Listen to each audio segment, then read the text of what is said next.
داستان عاشقانه شیرین و خسرو.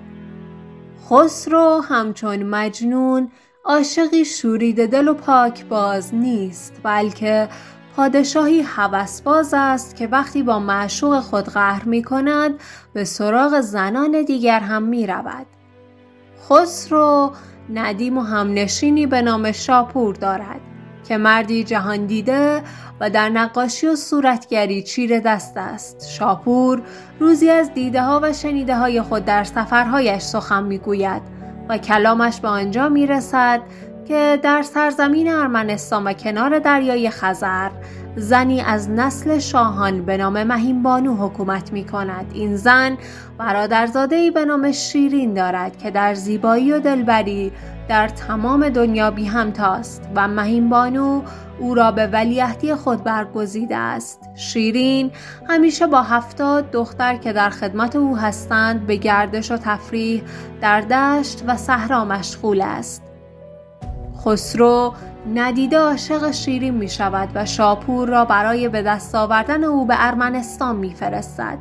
شاپور در کوهستان‌های ارمنستان به دیاری می رسد که راهبان در آنجا به عبادت مشغولند. از آنان سراغ شیرین را می گیرد. راهبان می گویند که در پایین این کوه چمنگاهی است که هر روز جمعی از دختران صبح تا عصر در آنجا تفریح می کنند.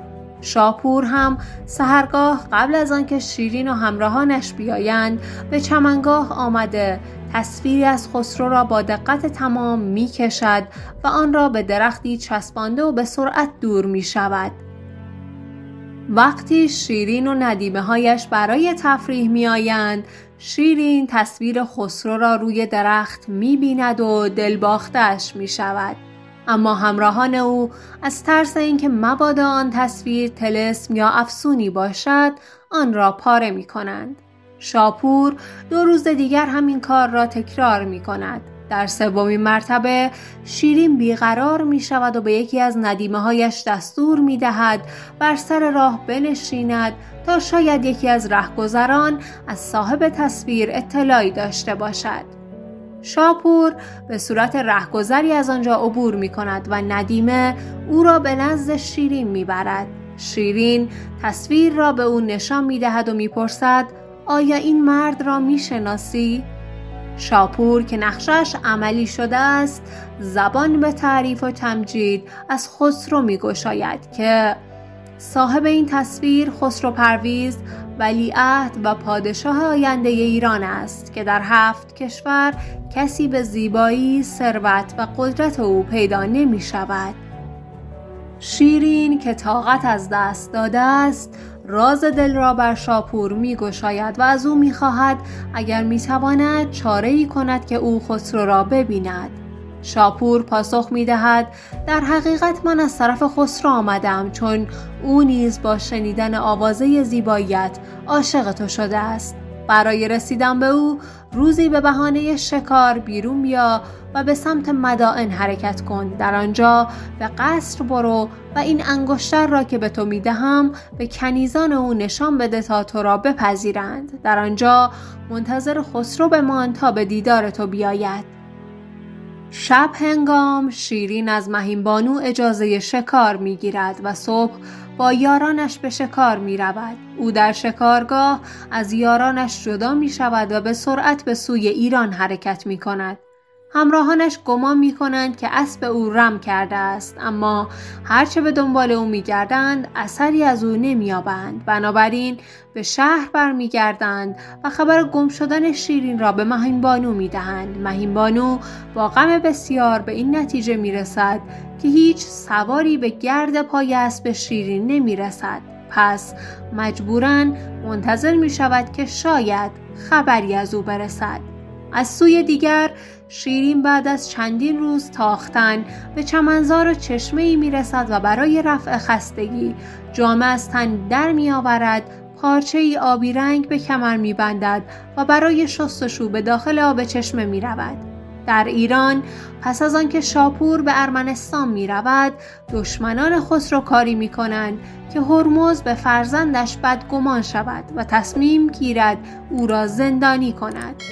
خسرو به کمک یکی از درباریان از قصد پدرش آگاه می شود و چاره را در آن می بیند که تا آرام شدن اوضاع از کشور دوری کند. پس به قصرش می رود و به کنیزانش سفارش می کند که اگر دختر زیبارویی با اسبی سیاه به اینجا آمد از او پذیرایی کنید و سپس به سوی ارمنستان می گریزد. بعد از چندین روز سفر خسرو در مسیرش به چمنزار می رسد.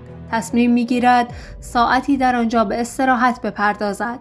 او به تنهایی برای گردش به سوی چشمه‌ای که در آن نزدیکی است می رود. در آنجاست که شیرین مشغول شستشو و آبتنی است و موهایش بر صورتش ریخته و از دور و برش غافل است. وقتی شیرین موهایش را کنار می‌زند و به اطرافش نگاه می‌اندازد، جوان زیبایی را می‌بیند که او را تماشا می‌کند. او از ترس به خود می‌لرزد و با موهایش بدنش را می‌پوشاند. خسرو که فریفته شیرین شده است، لحظه ای از او چشم بر نمی‌دارد، ولی وقتی می‌بیند دختر از نگاه او در رنجش است، چشم از او می‌گیرد و به مناظر دیگر نگاه می‌کند. شیرین از فرصت استفاده کرده و لباس پوشیده و بر اسبش سوار می شود و به سرعت دور می شود. وقتی خسرو دوباره به آن سوی چشمه نگاه می کند، دیگر اثری از شیرین نمی بیند. این دو نفر اگرچه یکدیگر را نشناختند ولی ندانسته به هم علاقه‌مند می شوند. شیرین به سفرش ادامه می دهد تا به مدائن می رسد و به قصر خسرو وارد می شود. در آنجا کنیزان او را می پذیرند اما از روی حسادت با او بدرفتاری می کنند. از سوی دیگر خسرو به ارمنستان می رسد و مهین بانو او را با احترام فراوان استقبال کرده از او می خواهد مدتی را در ارمنستان مهمان او باشد.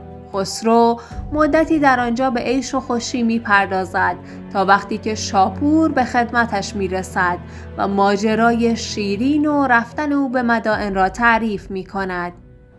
خسرو مطمئن می شود که دختری را که در چشمه مشغول آبتنی دیده است همان شیرین بوده. در این بین اتفاقاتی می افتد اما در نهایت بعد از مرگ پدر خسرو بر تخت سلطنت می نشیند. روزی خسرو به شکار می رود و پس از مدتی گردش و شکار ناگهان راهش را به سوی قصر شیرین کج می کند. به شیرین خبر می دهند که خسرو به سوی قصر او می آید. او هم دستور می دهد درهای قصر را ببندند و خودش به بام کاخ می رود تا آمدن خسرو را تماشا کند.